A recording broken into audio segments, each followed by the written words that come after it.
I'm Staff Sergeant Maya Torres, 29, and I worked my way up from a cramped Albuquerque apartment to leading soldiers with a clean record and hard-won trust.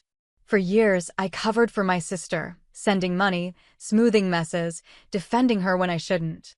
But when a birthday gift she sent hit my desk and 10 minutes later our entire base went into lockdown, I drew a line that changed everything. Ever been blindsided by someone you gave everything to? Tell me in the comments, you're not alone. Before I get into it, tell me where you're watching from. And if you've ever stood up for yourself after being burned, hit like and subscribe for more true stories about boundaries and taking your power back. What happened next might surprise you. The package arrived on a Tuesday morning, standard brown cardboard with my name written in Mia's familiar scrawl across the address label. Birthday gift, the return address said in smaller print underneath her name. I was carrying my coffee across the operations room when Sergeant Martinez handed it to me with a grin. Happy birthday, Torres. Looks like someone remembered. I set down my mug and took the box, feeling its weight. About the size of a shoebox, maybe 2 pounds. The tape job was sloppy, typical Mia style, with extra strips wrapped around the corners like she'd been in a hurry. For a moment, I just stood there holding it, thinking about how she'd managed to get my APO address right for once. Your sister? Martinez asked, glancing at the label. Yeah, she's not usually this on top of things. That's when Commander Reeves walked in.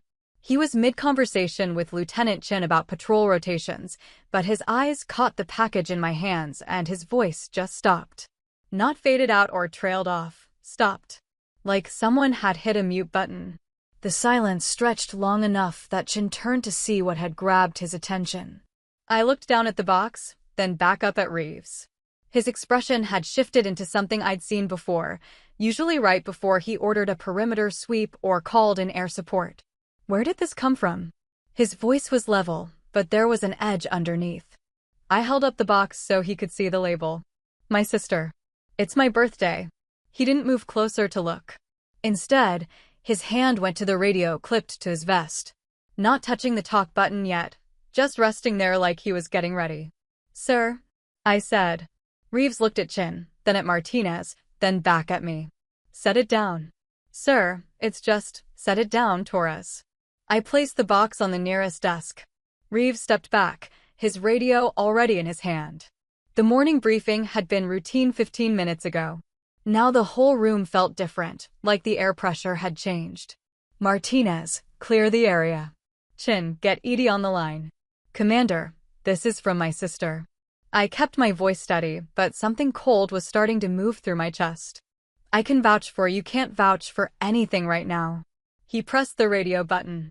Control, this is Reeves. We have a potential package situation in operations. Initiating lockdown protocol. The response crackled back immediately. Copy, Commander. Lockdown in progress. That's when the siren started.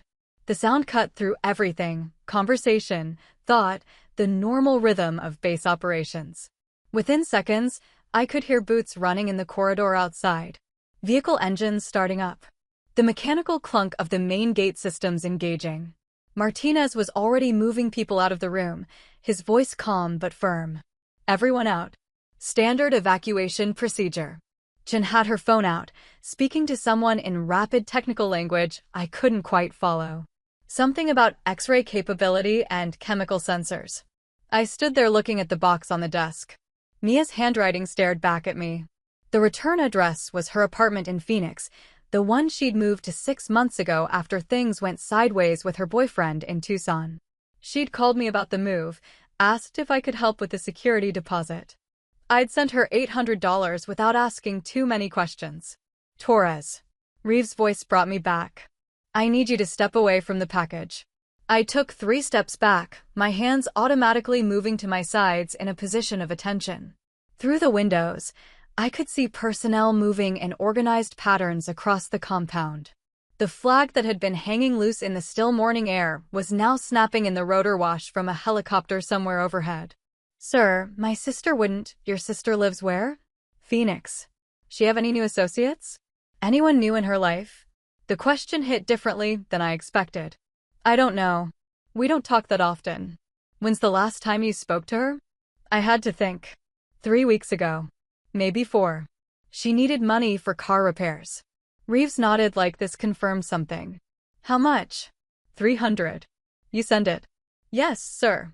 The ED team arrived then, 2 specialists in heavy gear, moving with the deliberate precision that came from handling things that could kill you. They set up their equipment without conversation, professional and focused. One of them started running a scanner over the package while the other consulted a tablet.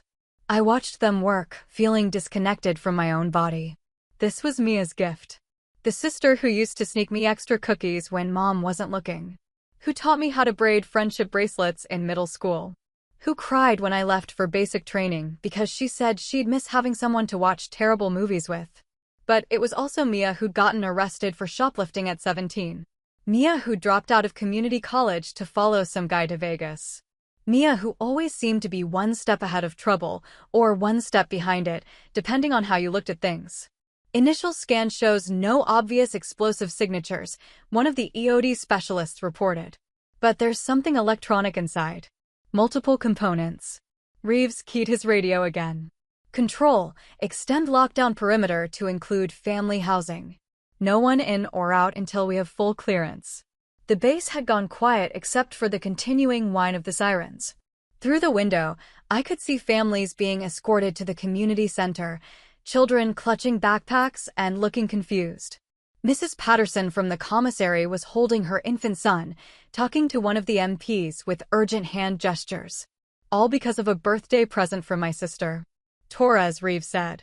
I need you to think carefully. Has your sister exhibited any unusual behavior recently? Any new interests, political affiliations, changes in attitude toward the military? I opened my mouth to say no, that Mia had always been supportive of my service, that she sent care packages and told people her sister was a soldier. But then I remembered her last phone call, how she'd sounded different. Distracted. And how she'd asked questions about base security that seemed odd at the time. I'm not sure, sir. The ED specialist looked up from his scanner. Sir, we're going to need to move this to the containment facility. Whatever's inside, it's more complex than a typical improvised device. Reeves nodded. Do it. As they prepared to transport the package, I realized I was still holding my coffee mug. The coffee had gone cold, and there was a small chip in the handle I'd never noticed before. Such a small thing, but suddenly it felt like the only solid, real object in a world that had turned uncertain. The lockdown sirens were still wailing when they carried Mia's gift out of the room. The investigation room smelled like industrial disinfectant and old coffee. I'd been sitting at the metal table for 2 hours, answering the same questions in different configurations. The walls were bare except for a clock that seemed to be moving backward and a security camera that tracked my movements with mechanical precision. Agent Morrison from CID had introduced herself with a firm handshake and a file folder thick enough to stop a bullet. She'd been professional, thorough, and completely unmoved by my insistence that there had to be some mistake. Tell me about your sister's financial situation, she said, pen poised over a legal pad covered in neat handwriting. She struggles. Always has. That's why I send money sometimes. How much money, total, would you estimate you've sent her over the past year? I'd been trying not to think about that number. Maybe $4,000. Morrison wrote this down without reaction. That's a significant amount on an enlisted salary. She's family. Does she have a job currently? She was working at a call center. Customer service for some insurance company. But I think she got laid off last month. You think? She mentioned it when she called about the car repairs. Said work was slow and they were cutting people. Morrison flipped through several pages in the folder. We haven't been able to verify employment at any insurance companies in the Phoenix area. Not in the past 6 months. The information sat between us like a stone dropped in still water. I felt the ripples of it spreading out, touching other things I'd assumed were true. She could have been working somewhere else, I said. Possible. Tell me about her social circle. Friends, romantic relationships, people she spends time with. I don't really know her friends. We don't live in the same state. But when you talk, does she mention people? Names that come up regularly. I thought about our phone conversations, trying to remember details beyond the requests for money and the general updates about her life. She mentioned someone named Derek a few times. I thought he might be a boyfriend, but she never said directly.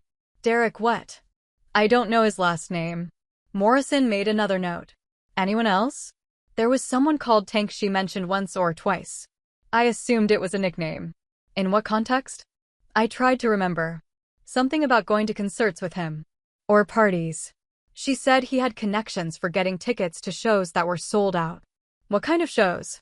I don't know. Music, I guess. The questions continued like this, each one revealing how little I actually knew about Mia's daily life. Where she went, who she spent time with, how she was really supporting herself. The sister I thought I was helping started to feel like a stranger I'd been sending money to out of habit. Let's talk about the package itself, Morrison said. When you saw it, did anything strike you as unusual? The tape job was sloppy. But that's normal for Mia. She's not detail-oriented. What about the weight? The size? It felt like maybe a book or a small electronic device. Nothing heavy. Did you shake it? No. Morrison consulted her notes. The package contained a tablet computer, a portable hard drive, and several USB devices. Also a note. She reached into the folder and pulled out a clear evidence bag containing a piece of paper. Mia's handwriting again, but neater than usual, like she'd been trying to be careful. Happy birthday, Maya. Thought you might find this interesting. Thanks for always being there when I needed help. Love, Mia. I stared at the note through the plastic. That's it. That's the extent of the written communication. The electronic devices are being analyzed, but preliminary examination suggests they contain information about base security protocols, shift schedules, and personnel files. The room went very quiet. Outside, I could hear vehicles moving around the compound, the ongoing activity of a facility that was still locked down because of something my sister had sent me. Agent Morrison, I need you to understand something. I had no knowledge of any of this.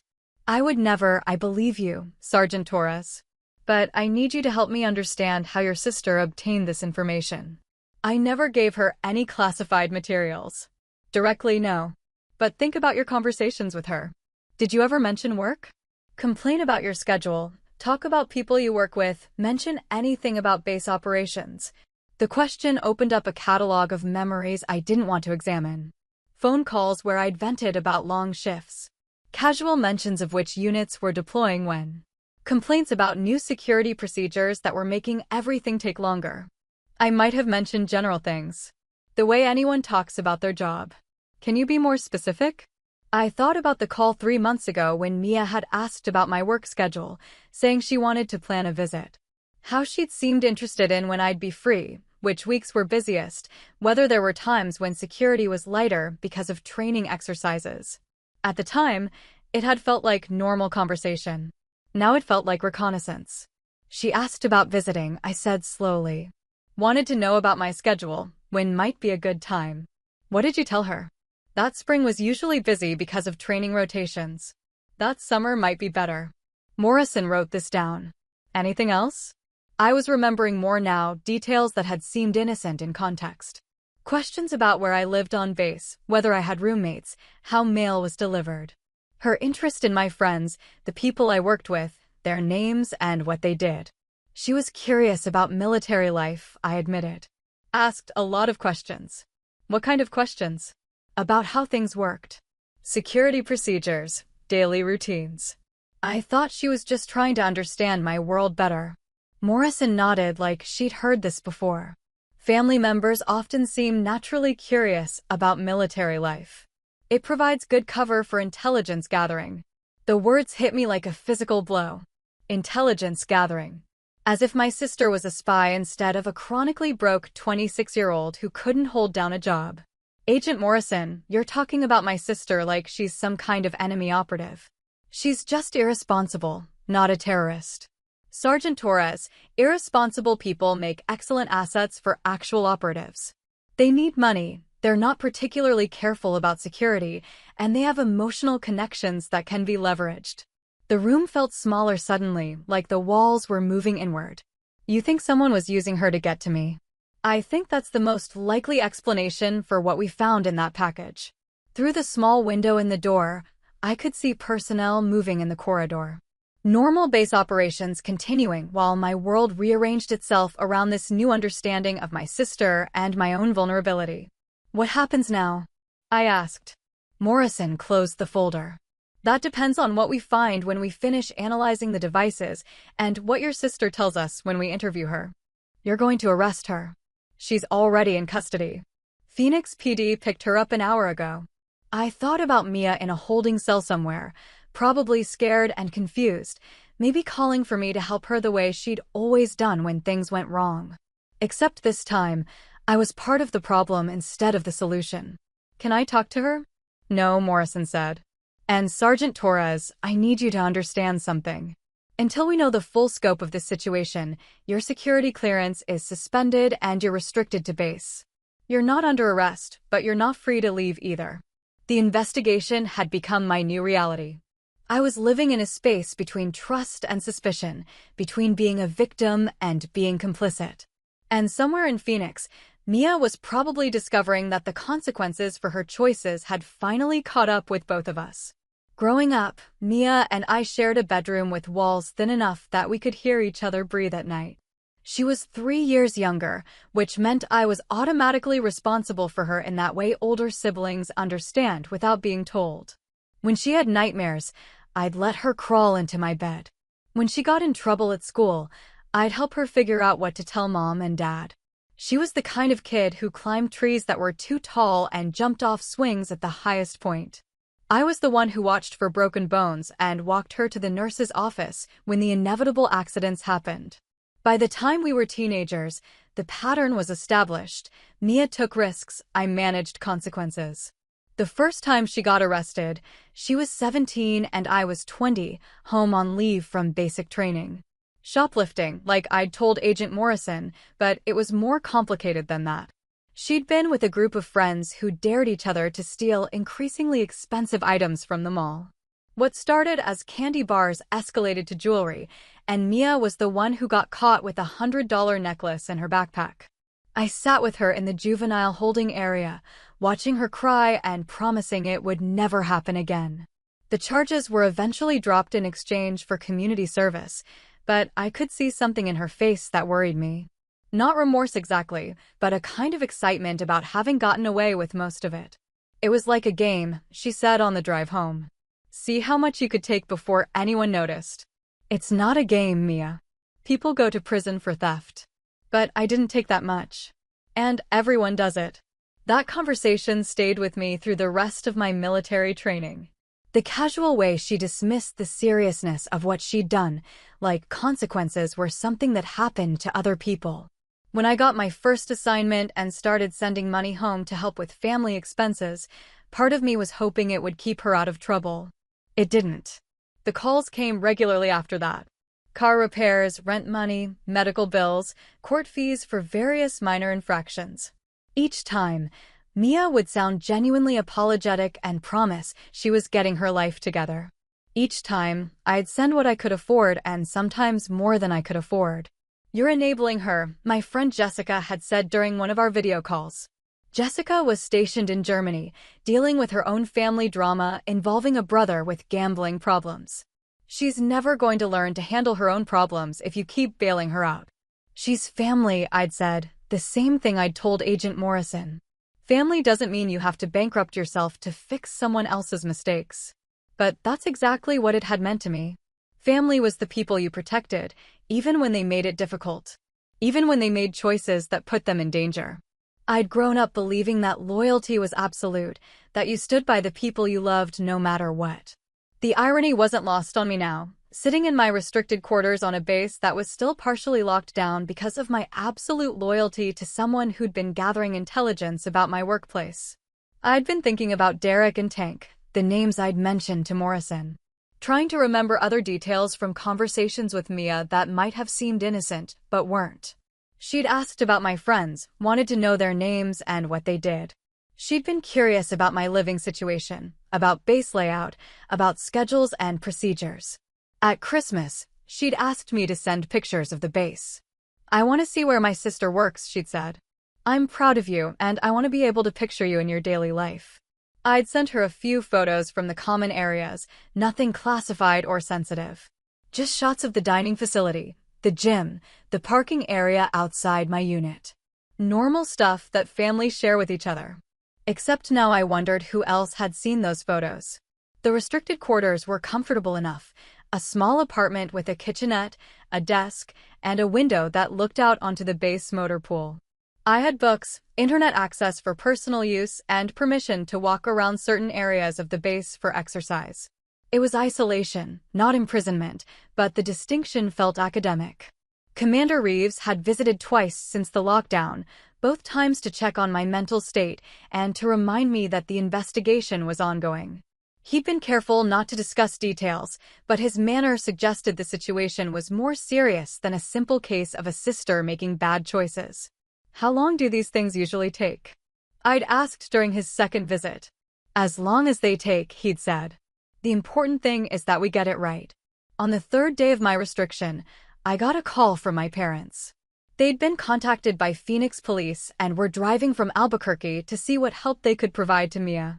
My father's voice was tight with stress and confusion. Maya, we don't understand what's happening. The police are saying Mia was involved in something serious, but they won't tell us what. I can't discuss the details, Dad. I'm sorry. But you're okay? You're not in trouble. I looked around my restricted quarters, thought about my suspended security clearance and the investigation that would probably determine the rest of my military career. I'm okay. But this is serious, and it's going to take time to resolve. My mother got on the phone then, her voice breaking. Mia says she doesn't understand what she did wrong. She says she was just trying to send you a nice birthday present. The present. The tablet, hard drive, and USB devices filled with information about base security.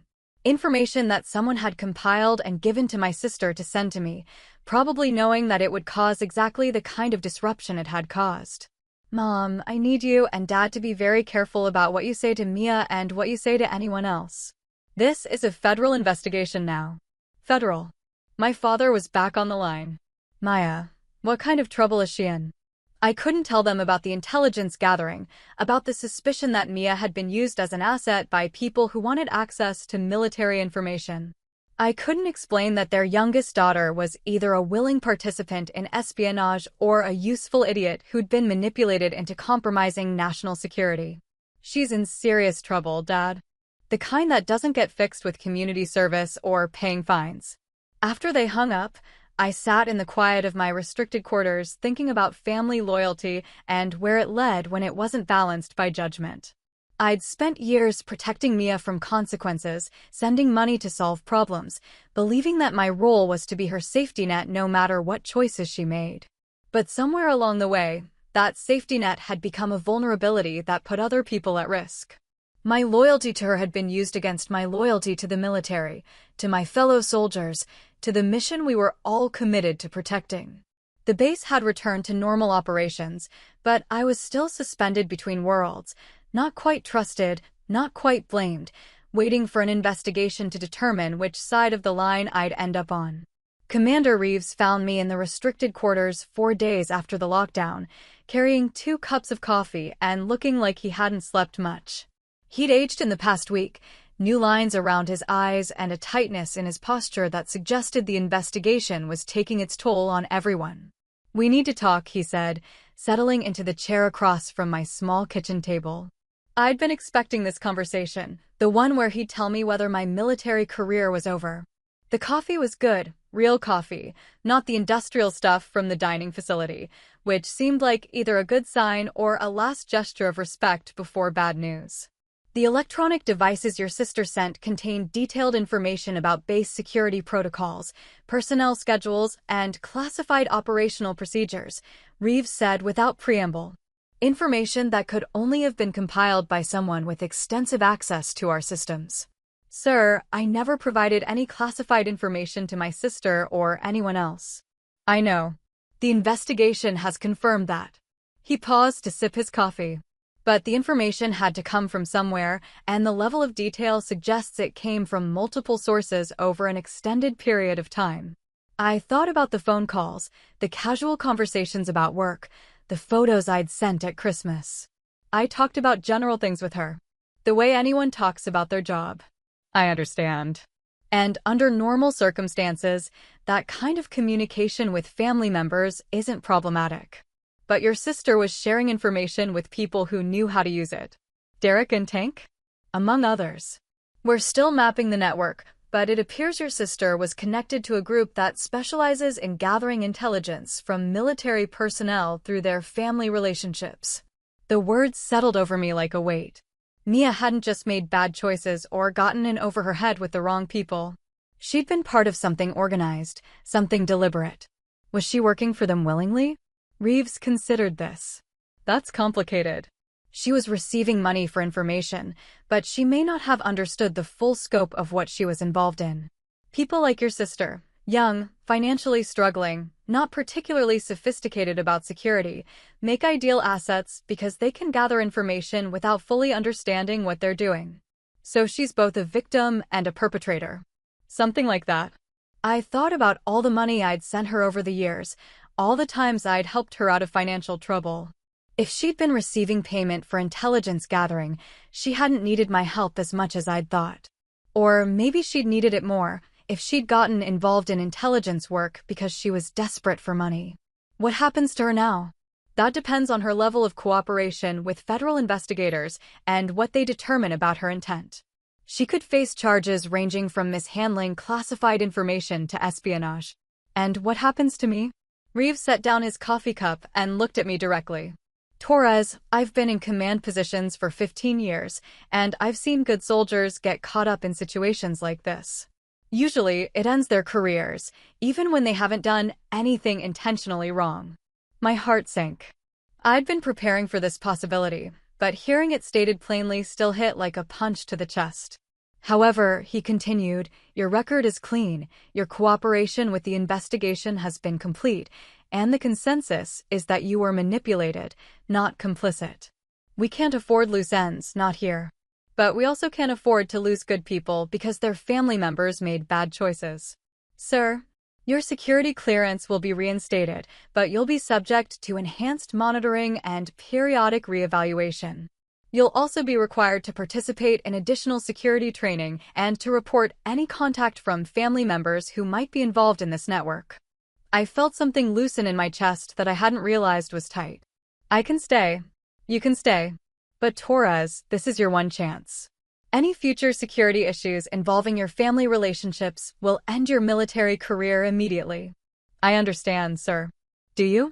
Because what I'm telling you is that your loyalty to your sister nearly cost you everything, and it put this entire base at risk.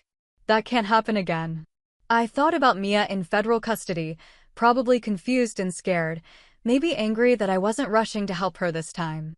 The sister who'd shared my bedroom and my secrets, who'd depended on me to protect her from consequences, who'd used that protection to put me and everyone around me in danger. It won't happen again, I said. We've blocked all communication between you and your sister while the investigation is ongoing.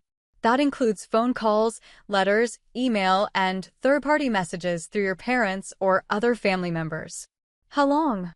Until the case is resolved. Months, probably. Maybe longer.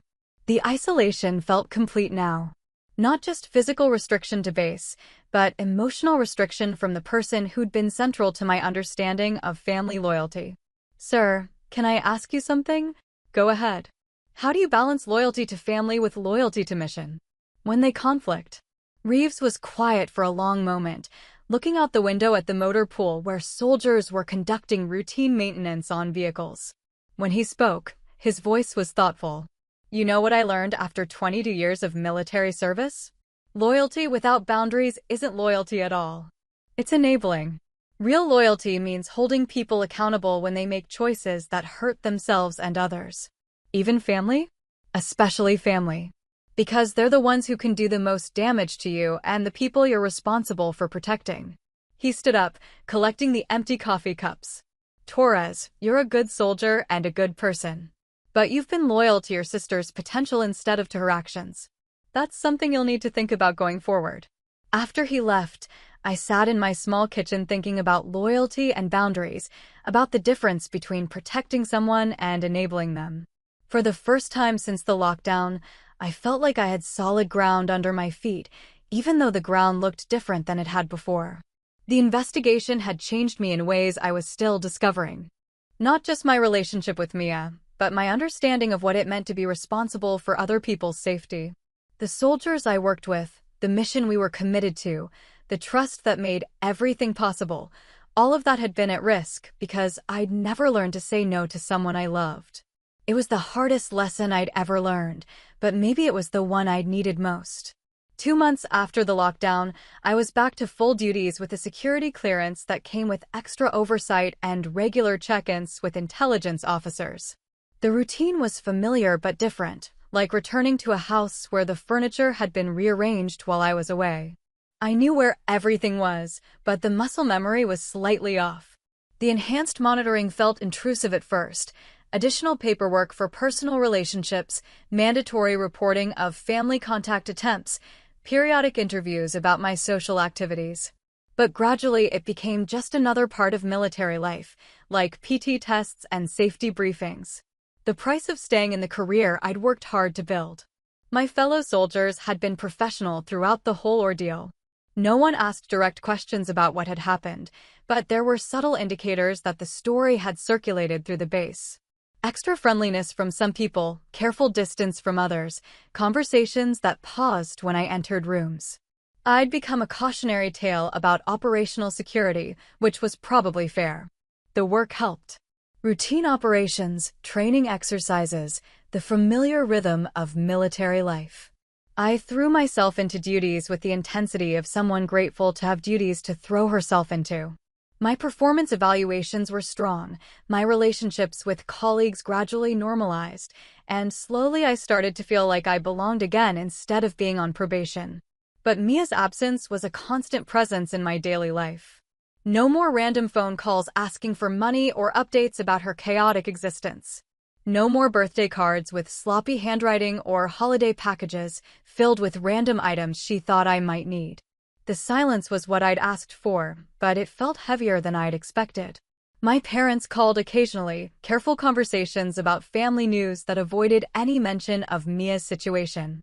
They'd been told by federal investigators not to discuss the case with me, which created an awkward dynamic where we all knew we couldn't talk about the most important thing happening to our family.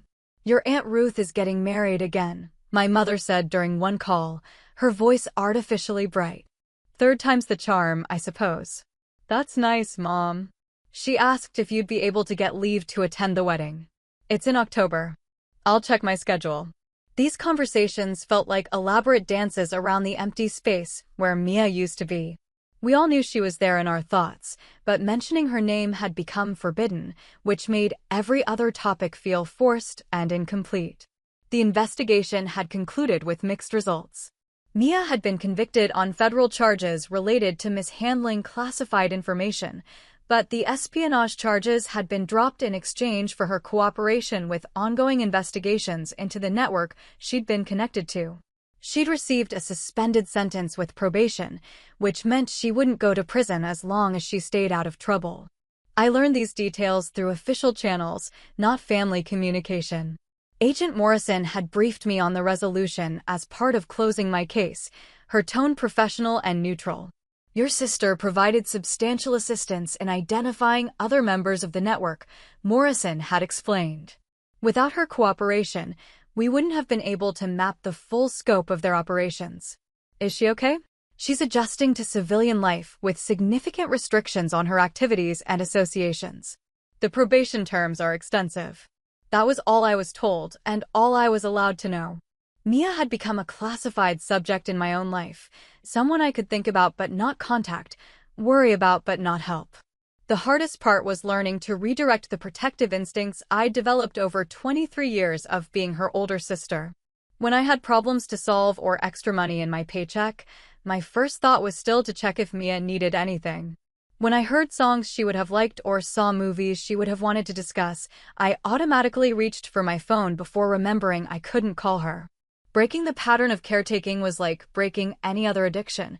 It required constant conscious choice and the development of new habits to replace the old ones. I started sending care packages to deployed soldiers instead of money to Mia. I volunteered for base family events instead of listening to her relationship problems. I redirected the energy I'd spent managing her crises into activities that actually helped people. The transformation wasn't dramatic or sudden.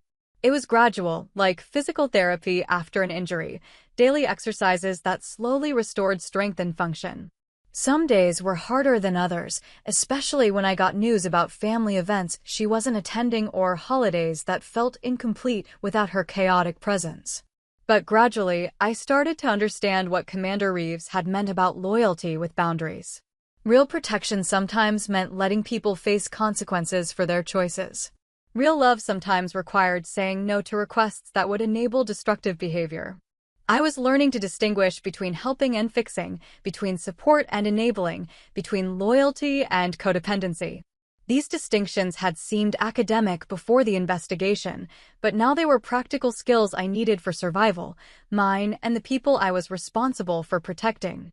The base felt different too, not just because of my changed status, but because of my changed understanding of security. I noticed things I'd overlooked before: casual conversations in public spaces, information shared without thinking, the small vulnerabilities that could become large problems if exploited by people who knew what to look for. I'd become more careful about my own operational security, more aware of how seemingly innocent information could be pieced together into something dangerous. It was a loss of innocence that made me better at my job, but also more isolated from the easy camaraderie I'd enjoyed before understanding how much was at stake. 6 months after the lockdown, I was promoted to staff sergeant. The ceremony was routine, but for me it felt like a milestone marking my full return to trusted status. Commander Reeves shook my hand afterward and said simply, "Well earned, Torres." The promotion came with new responsibilities and the opportunity to mentor junior soldiers, some of whom were dealing with their own family complications. I found myself sharing lessons I'd learned about boundaries and security, about the difference between protecting people and enabling them to make destructive choices. It was strange to realize that Mia's betrayal had made me a better soldier and a better leader. The crisis that had nearly ended my career had also taught me skills I wouldn't have developed any other way. I was more thoughtful about trust, more deliberate about loyalty, more skilled at helping people without taking responsibility for their choices. But I still missed my sister, even as I understood why she had to stay out of my life. 8 months after the lockdown, I was sorting through mail in my apartment when I found an envelope with no return address, but handwriting I recognized immediately. My heart started beating faster as I opened it, breaking protocols I'd agreed to follow and risking consequences I'd promised to avoid. The letter was short, written on plain paper in Mia's careful script, the same neat handwriting she'd used for the birthday note that had started everything. "Maya, I know I'm not supposed to contact you, but I needed you to know that I understand what I did and why you can't help me anymore. I was stupid and selfish, and I put you in danger because I was too scared to figure out my own problems. I don't expect forgiveness, but I wanted you to know that I'm getting help and trying to build a life that doesn't hurt the people I love. I hope someday we can talk again, but I understand if that never happens. I'm proud of you for choosing your duty over me. It was the right thing to do, even though it hurt. Love, Mia." I read the letter 3 times, feeling emotions I'd been suppressing for months. Relief that she was okay, anger that she'd broken the no-contact rules, sadness about the distance between us, pride that she was taking responsibility for her choices. But mostly I felt clarity about what I needed to do. I walked to the base security office and handed the letter to the duty officer, explaining that I'd received unauthorized contact from a family member involved in the previous security incident. The officer took the letter without comment and said someone would follow up with me about additional security measures. It was the hardest thing I'd ever done, turning in a letter from my sister, knowing it would probably extend her probation and eliminate any possibility of early contact restoration. But it was also the clearest expression of the boundary I'd learned to maintain between personal loyalty and professional responsibility. That evening, Commander Reeves called me to his office. The letter was on his desk in a clear evidence bag, already processed and cataloged. "This couldn't have been easy," he said. "No, sir. But it was necessary. Your sister took a significant risk sending this. She had to know it would have consequences for both of you." I thought about that. Maybe that was the point. Maybe she needed to know that I'd really changed, that I'd choose duty over family loyalty when they conflicted. And now she knows.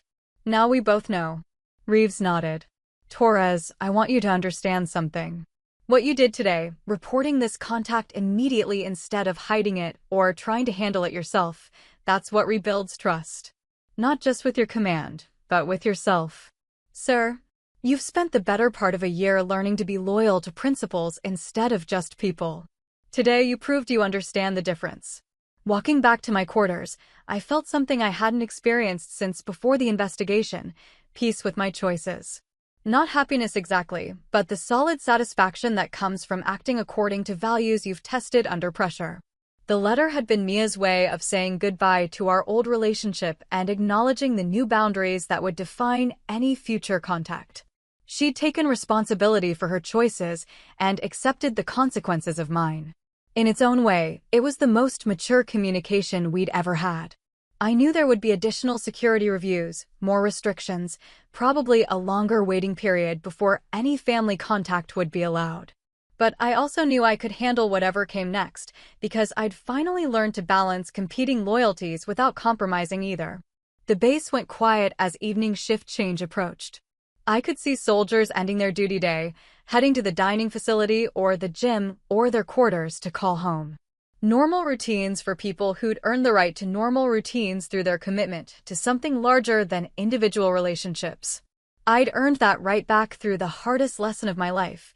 Sometimes protecting the people you love means protecting them from yourself, and sometimes protecting yourself means setting boundaries with the people you love most.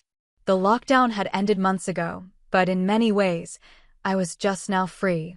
Looking back now, 18 months later, I can see the investigation clearly for what it was, not just a security incident, but the moment I learned the difference between loyalty and enablement, between protecting people and protecting principles. Mia and I exchange letters now, carefully monitored communications that happen quarterly with official approval.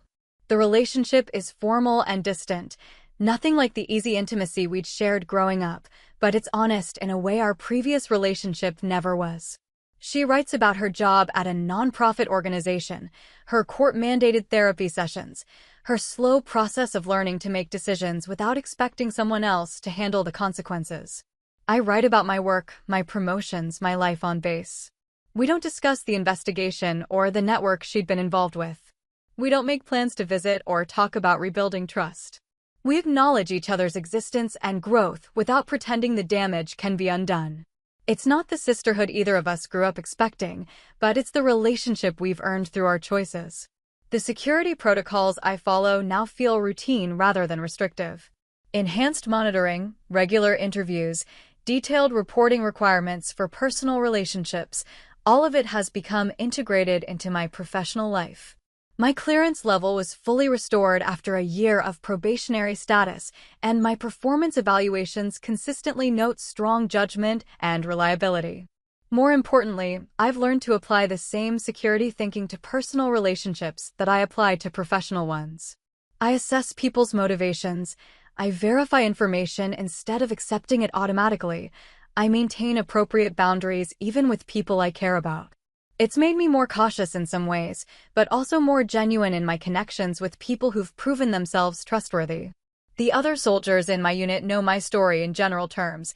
Everyone understands that I went through a security investigation related to family issues and came out the other side with enhanced protocols. It's not uncommon in military careers, and it's created opportunities for me to mentor junior personnel who are dealing with similar challenges. Last month, I counseled a young private whose brother was asking suspicious questions about base operations. The private was torn between family loyalty and duty obligations, the same conflict I'd struggled with. I was able to help her understand that real protection sometimes means saying no to people you love, that boundaries aren't betrayal but responsibility. It feels like I'm choosing the military over my family, she'd said. You're not choosing the military over your family. You're choosing principles over convenience. There's a difference. She reported her brother's inquiries to security and avoided what could have been a career-ending compromise. Watching her make that choice with confidence rather than anguish showed me how much I'd learned about the integration of personal values and professional obligations. My parents and I have rebuilt our relationship around the new normal. We talk monthly, share news about extended family, discuss my career progression and their retirement plans. Mia's situation is acknowledged but not dwelt on. She's doing well in her restricted life. They're proud of how I've handled everything, and we all understand that some changes are permanent. You seem different, my mother said during their last visit to the base. More settled, somehow. She was right. The investigation had forced me to examine assumptions I'd never questioned, to develop skills I'd never needed, to make choices I'd never imagined having to make. The process had been painful, but the result was a clearer understanding of my own values and capabilities. I'd learned that loyalty without judgment isn't loyalty at all. It's just habit disguised as virtue. Real loyalty requires the courage to hold people accountable for their choices, even when those people are family, even when accountability is uncomfortable. I'd also learned that betrayal isn't always intentional or malicious. Sometimes people we trust make choices that put us at risk simply because they don't understand the consequences of their actions or because they're being manipulated by people who do understand. The betrayal is real regardless of intent, but understanding the context helps with forgiveness and moving forward. The base feels like home in a way it hadn't before the investigation. Not because the physical environment changed, but because my understanding of what I was protecting and why I was protecting it had deepened. The mission wasn't abstract anymore. It was personal in the best sense, grounded in clear knowledge of what happened when security failed. I'd been promoted twice since the investigation, given additional responsibilities, selected for leadership training programs. My career had not only survived the crisis, but had been strengthened by it. The skills I'd developed managing family drama had translated into better management of military operations. The emotional intelligence I'd gained from learning about manipulation and enablement made me more effective at building team cohesion and identifying potential problems before they became critical. Sometimes I wondered what would have happened if I'd never reported the unauthorized letter from Mia, if I'd tried to handle the family situation privately instead of involving command. Would I have been able to maintain both relationships without compromising either? Would the investigation have concluded differently if I'd shown divided loyalty? But those questions felt academic now. I'd made my choices based on principles I'd learned to value more than convenience or emotional comfort. The consequences had been exactly what they needed to be: clear, proportionate, and educational for everyone involved. The package that had arrived on my birthday had been wrapped in more than just sloppy tape and brown paper. It had been wrapped in assumptions about loyalty, family, and trust that had taken months to unwrap and examine. What I'd found underneath wasn't what I'd expected, but it was what I'd needed. A clear understanding of the difference between protecting people and enabling them, between loyalty and codependency, between love and responsibility. Mia's gift had been a test I hadn't known I was taking, and passing it had required letting go of the relationship I'd thought I wanted in order to build the life I actually needed. The lockdown had lasted only a few hours, but the lessons had taken much longer to understand and integrate. Now, when I see soldiers struggling with family complications or security concerns, I understand that the real battle isn't between personal loyalty and professional duty. The real battle is between the person you've been and the person you need to become, between the relationships that feel comfortable and the relationships that actually serve everyone's best interests. It's a battle worth fighting, and it's one you can win, but only if you're willing to acknowledge that some victories require letting go of what you thought you wanted most. The investigation was over. The lockdown had ended. But the transformation it had started would continue for the rest of my military career and beyond. A permanent reminder that the most important security protocols are the ones you maintain in your own heart. 2 years after the lockdown, I received orders for deployment to Afghanistan. The assignment came with a security briefing that referenced my previous investigation, not as a liability, but as an asset. My experience with intelligence gathering and family manipulation had given me insights that would be valuable in a theater where those tactics were common. You understand how these networks operate, Colonel Martinez explained during my pre-deployment briefing. How they identify vulnerabilities, how they exploit personal relationships, how they use emotional manipulation to gather information. That knowledge makes you more effective at protecting your soldiers from similar tactics. The deployment was my first extended overseas assignment since the investigation, and it felt like a final test of the lessons I'd learned. In Afghanistan, the stakes were higher, the security environment more complex, and the temptations to blur professional boundaries more frequent. Local interpreters with family members in need, contractors offering personal favors in exchange for information, coalition partners with questionable security practices. Every interaction required the kind of careful evaluation I'd learned to apply in my personal life. I found myself naturally taking point on security briefings for new arrivals, sharing practical lessons about operational security that went beyond the standard presentations. I talked about how intelligence gathering worked through personal relationships, how to recognize when someone was asking the wrong kinds of questions, how to maintain professional boundaries without becoming paranoid or isolated. The goal isn't to trust no one, I told a group of young soldiers during orientation.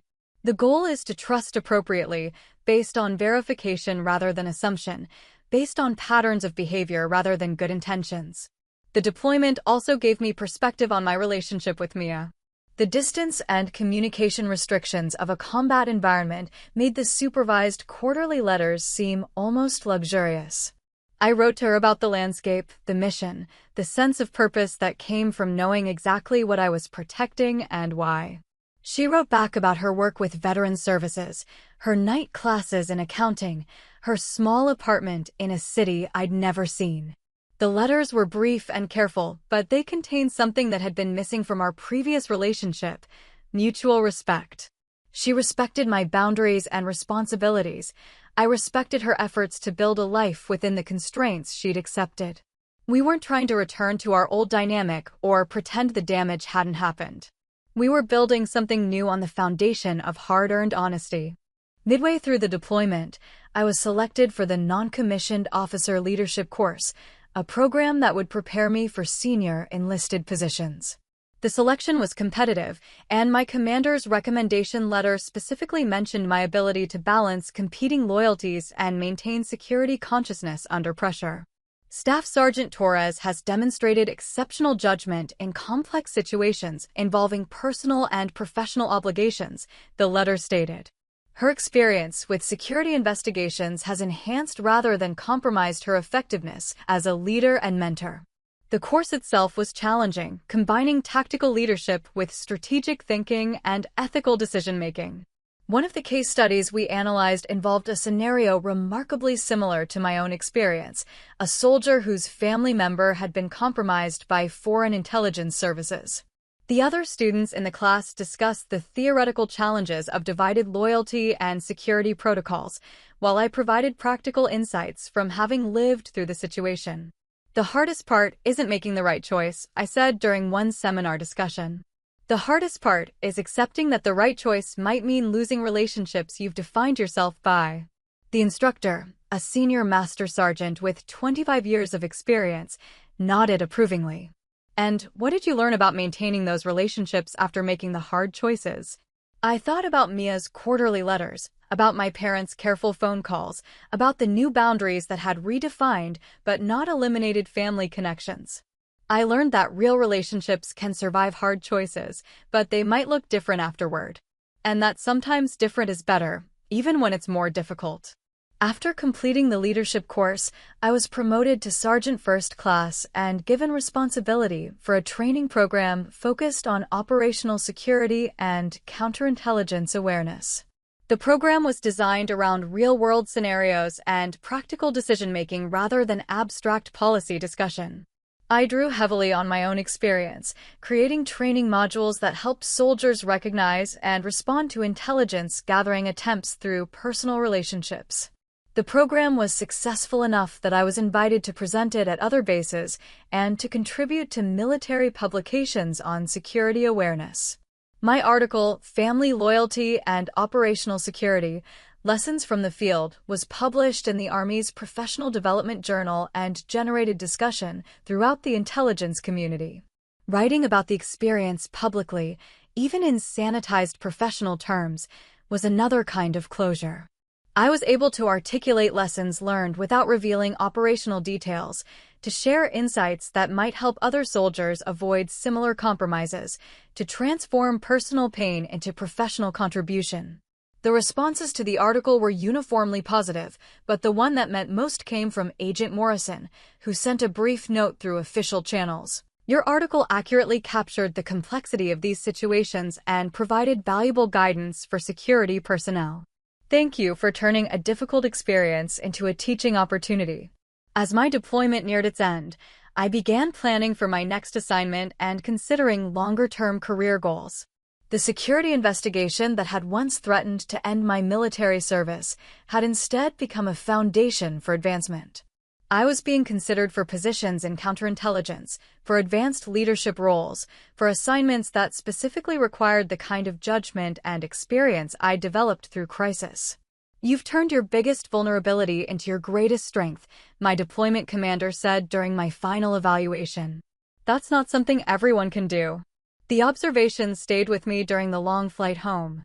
I'd spent years seeing the investigation as something that had happened to me, a crisis I'd survived and lessons I'd learned. But gradually I'd come to understand it as something that had happened for me, a transformation that had made me better at my job, better at relationships, better at understanding the balance between competing obligations. Landing at the airport in Baltimore, I felt the satisfaction of completing a successful deployment enhanced by the knowledge that I'd proven myself capable of maintaining security consciousness under the most challenging conditions. The investigation had tested my judgment in a laboratory setting. Afghanistan had tested it in the field. Both tests had been passed. My parents met me at the airport, older and grayer than when I'd left, but proud in a way that felt different from their pride in my initial military success. This was pride earned through adversity, through watching me make hard choices and live with their consequences, through seeing me grow into someone who could balance love and duty without compromising either. "Welcome home," my father said, embracing me in the baggage claim area. "We missed you." "I missed you too," I said, and meant it. But I also knew that the person they'd missed wasn't quite the same person who'd returned. The deployment had completed a transformation that had begun with Mia's package, turning me into someone who could carry responsibility without being crushed by it, who could maintain loyalty without being consumed by it. The base that awaited me was the same one I'd left 18 months earlier, but I was returning with new rank, new responsibilities, and most importantly, new understanding of what it meant to serve something larger than personal relationships or individual comfort. The investigation had taught me about boundaries. The deployment had taught me about purpose. Together, they'd prepared me for whatever challenges lay ahead. As I walked through the familiar gates, past the security checkpoints that had once seemed routine but now represented layers of protection I understood intimately, I realized that the lockdown had never really ended. It had simply evolved into a permanent state of enhanced awareness, a continuous choice to prioritize mission over convenience, principles over comfort, collective security over individual desires. It was a choice I was proud to make, every day, for the rest of my career. And that was the moment I learned the difference between protecting family and enabling them. Sometimes the hardest choice is the right one. What about you? Have you ever had to draw a hard line with someone close to you? Did it cost you the relationship or make it stronger? Let me know your story in the comments. If this resonated, hit like, subscribe, and share it with someone who needs to hear that boundaries are strength, not betrayal.